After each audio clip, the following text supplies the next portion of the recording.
नमस्कार विद्यार्थियों। संयुक्त राष्ट्र संघ पर दूसरा व्याख्यान।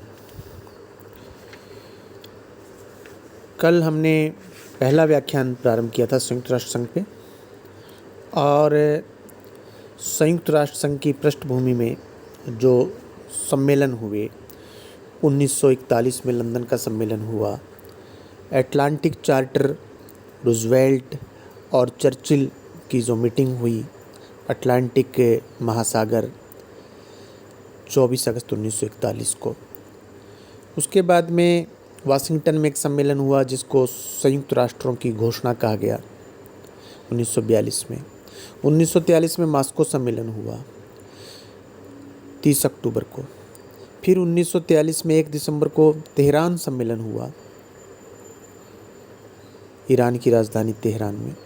उसके बाद में अमेरिका के वाशिंगटन में डम्बरटन ऑक्स नामक भवन में एक सम्मेलन 1944 में 21 अगस्त से शुरू हुआ और 7 अक्टूबर तक चलता रहा।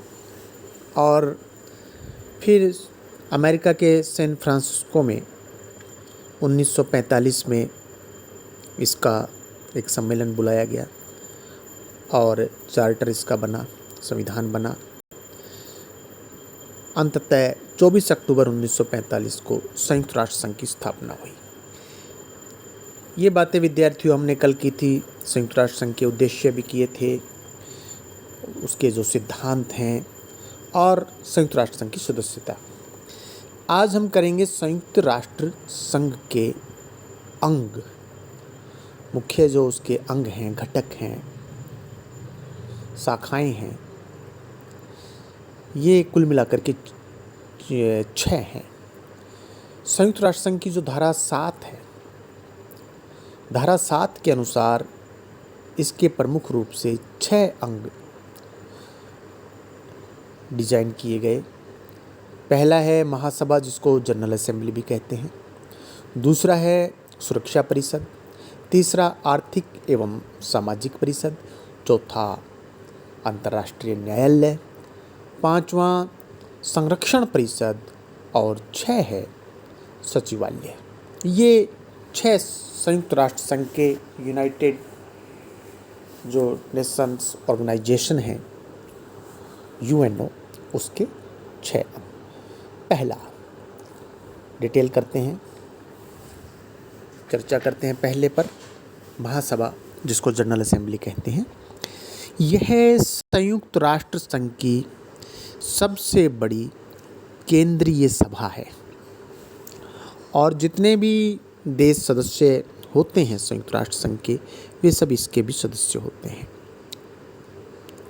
प्रत्येक राष्ट्र अपने 5 सदस्य इसमें भेज सकता है, परंतु जब मतदान करने की आवश्यकता होगी तो एक राष्ट्र एक ही मत दे सकता है। ऐसे नहीं है कि भारत ने 5 सदस्य भेजे तो वो पांचों वहाँ पर वोटिंग करेंगे, एक ही वोट कास्ट होगा। महासभा में एक अध्यक्ष तथा 7 उपाध्यक्ष होते हैं। इनका निर्वाचन प्रतिवर्ष सितंबर माह के दूसरे सप्ताह में होता है। इसका अधिवेशन सामान्यतः वर्ष में एक बार सितंबर के महीने में बुलाया जाता है, परंतु विशेष कारणवश या जो सिक्योरिटी काउंसिल, सुरक्षा परिषद है, उसकी सिफारिश पर इसका विशेष अधिवेशन भी बुलाया जा सकता है। विशेष अधिवेशन की सूचना सदस्यों को 15 दिन पूर्व मिलनी आवश्यक होती है। 15 दिन के नोटिस पर ही बुलाया जा सकता है। कोई बहुत इमरजेंसी हो तो एक वो अलग बात है। साधारण समस्याओं पर निर्णय बहुमत से लिया जाता है, परंतु शांति, सुरक्षा, नए राष्ट्रों को राष्ट्र संघ का सदस्य बनाना एवं राष्ट्रों को राष्ट्र संघ की सदस्यता से वंचित करना जैसे महत्वपूर्ण विषयों पर निर्णय 2/3 बहुमत के आधार पर होता है। बात करते हैं महासभा के कार्यों की। संयुक्त राष्ट्र संघ के चार्टर की धारा 10 से लेकर 17 तक महासभा के कार्यों का विवरण है। पहला कार्य, यह किसी भी ऐसे प्रश्न पर विचार कर सकती है जिससे विश्व की शांति और सुरक्षा को खतरा उत्पन्न होता है। इस संबंध में यह सुरक्षा परिषद को अपनी सलाह दे सकती है।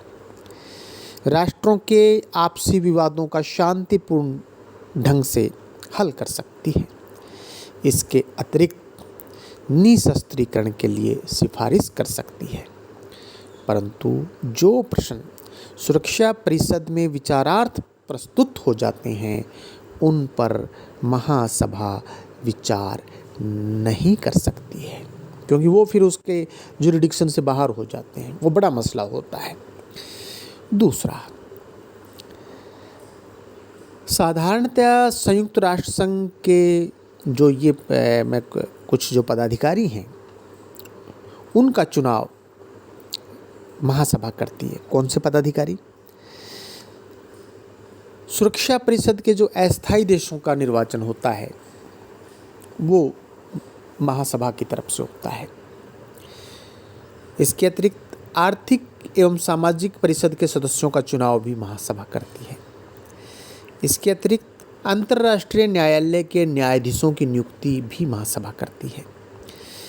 इसके अतिरिक्त सुरक्षा परिषद की सिफारिश पर महामंत्री की नियुक्ति, जो जनरल सेक्रेटरी है महासभा का, यही करती है। इसके अलावा महासभा अपने एक अध्यक्ष और 7 उपाध्यक्षों का निर्वाचन भी प्रतिवर्ष करती है।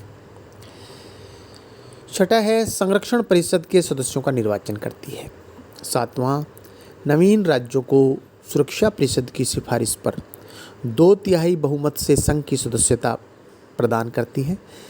इसके अतिरिक्त किसी ऐसे सदस्य राष्ट्र को जो चार्टर की अवहेलना करता हो उसे दंड दे सकती है, अथवा संघ की राष्ट्र संघ की सदस्यता से वो उसको वंचित कर सकती है। ये बात। अब बात महासभा के अगले कार्य की। ये तो नियुक्तियों की बात थी। महासभा संघ के अन्य विभागों का कार्य देखती है, उनकी वार्षिक रिपोर्ट प्राप्त करती है और उन पर अपना निर्णय देती है। चौथा है, संयुक्त राष्ट्र संघ का वार्षिक बजट इस महासभा में प्रस्तुत किया जाता है। सभा उस पर विचार कर अपनी स्वीकृति प्रदान करती है। इसके अतिरिक्त यह संघ की सहायक संस्थाओं की आर्थिक स्थिति पर भी विचार करती है। यह सभा मानव अधिकार व मौलिक स्वतंत्रता की प्राप्ति में अपना सहयोग प्रदान करती है। 5वां, यह किसी भी कार्यवाही को रोकने के लिए सुरक्षा परिषद को रिकमेंडेशंस भेजती है, सिफारिश करती है। 6ठा है, धरोहर प्रदेशों के शासन का निरीक्षण करती है। धरोहर प्रदेश जो संयुक्त राष्ट्र संघ के सुपरविजन में जिनका शासन चलता है वो होते हैं।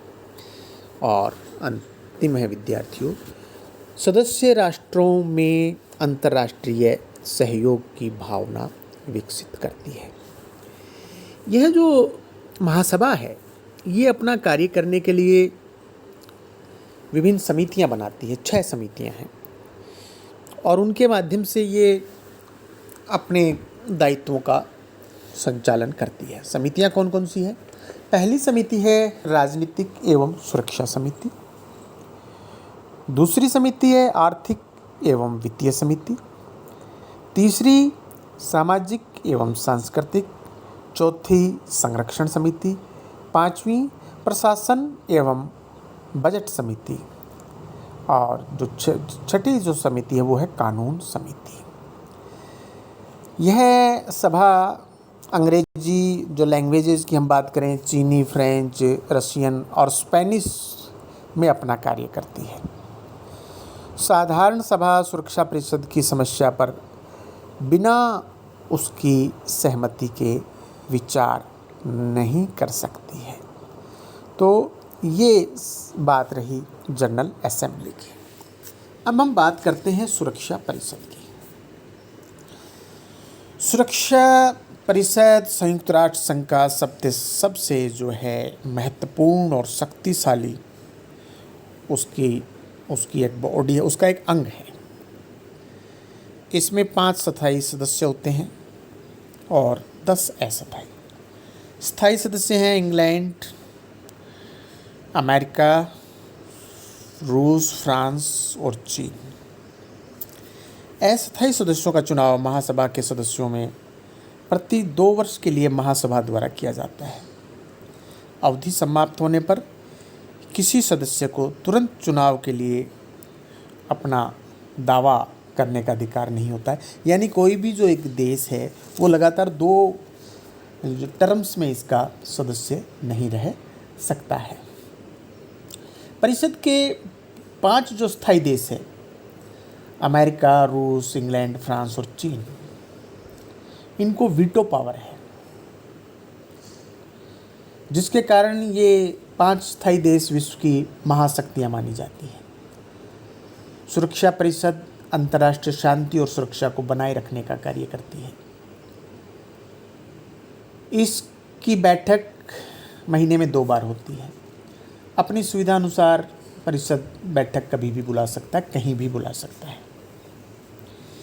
सुरक्षा परिषद प्रत्येक माह में अपने सभापति का चुनाव करती है, जो परिषद की कार्यवाही का संचालन करता है। और ये जो सभापति बनाया जाता है ये केवल 1 महीने के लिए होता है। इसका चुनाव सदस्य राष्ट्रों के प्रथम अक्षर अल्फ़ाबेट, जो अंग्रेजी अल्फ़ाबेट है, उसके अनुसार होता है।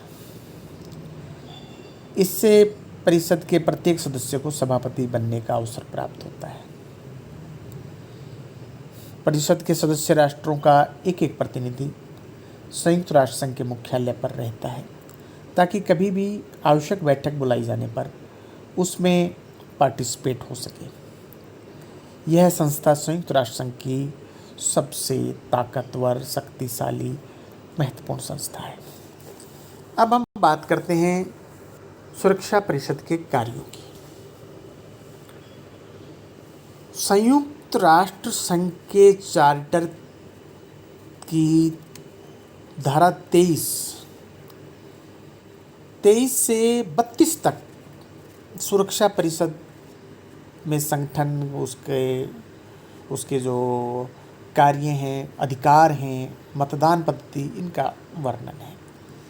परिषद का मुख्य कार्य अंतर्राष्ट्रीय शांति व सुरक्षा बनाए रखना है। इस उद्देश्य की पूर्ति के लिए यह जो भी विवाद होते हैं उनको सुलझाने के लिए 4 प्रकार के तरीके अपनाती है। पहला, शांतिपूर्ण ढंग से समस्या को हल करने की सलाह। दूसरा, अंतर्राष्ट्रीय न्यायालय के द्वारा विवाद को हल करने की सलाह। तीसरा, आक्रमणकारी देश की आर्थिक नाकेबंदी की नीति अपनाना, उससे व्यापारिक संबंध खत्म करना बाकी दुनिया के। और जब इन सभी प्रयासों में परिषद असफल रहती है तो वह आक्रमणकारी राष्ट्र के विरुद्ध सैनिक कार्रवाई कर सकती है। परंतु इस कार्रवाई के लिए 5 स्थायी सदस्यों में से 5 तो स्थायी सदस्यों की स्वीकृति होनी चाहिए और 2 अस्थायी सदस्यों की सहमति होनी चाहिए। परिषद साधारण और असाधारण दोनों ही प्रकार के कार्य करती है।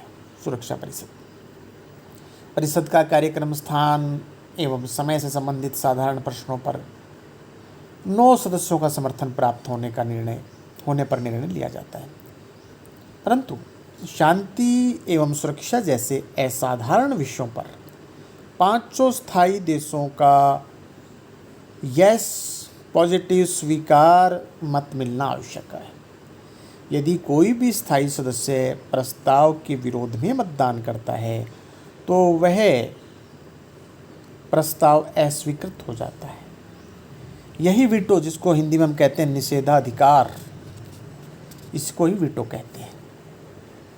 ये वीटो एक बार एक इतिहासकार है जिनका नाम है त्रिगवेली ने लिखा है कि वीटो के कारण संयुक्त राष्ट्र संघ नपुंसक हो गया है। यानी कई बार कहीं पे कार्यवाही करना ज़रूरी है, लेकिन कोई एक महाशक्ति अपने स्वार्थ के कारण उस पर वीटो लगा देती है। जैसे पिछले दिनों भारत ने कुछ आतंकवादी संगठनों के नाम संयुक्त राष्ट्र संघ में कहा कि इनको आप अंतर्राष्ट्रीय आतंकवादी घोषित करें, तो चीन ने वीटो लगा दिया, क्योंकि चीन के अपने स्वार्थ हैं।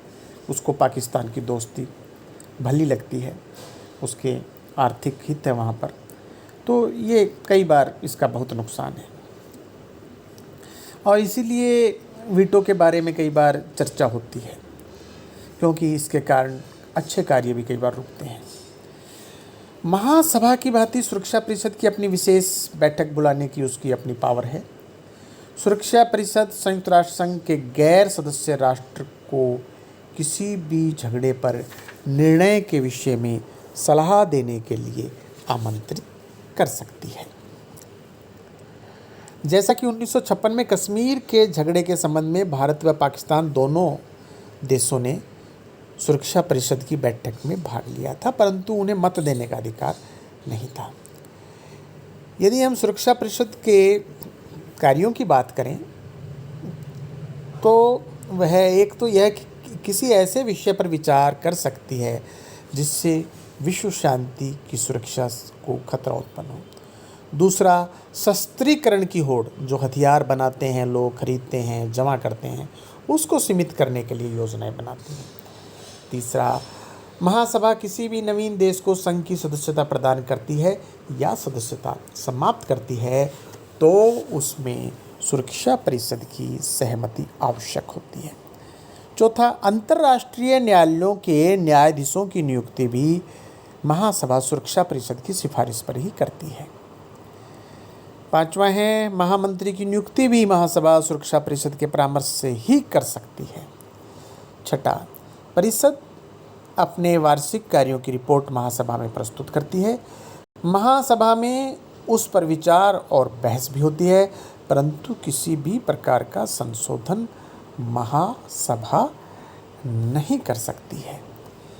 तो इस प्रकार सुरक्षा परिषद संयुक्त राष्ट्र संघ का एक महत्वपूर्ण अंग है।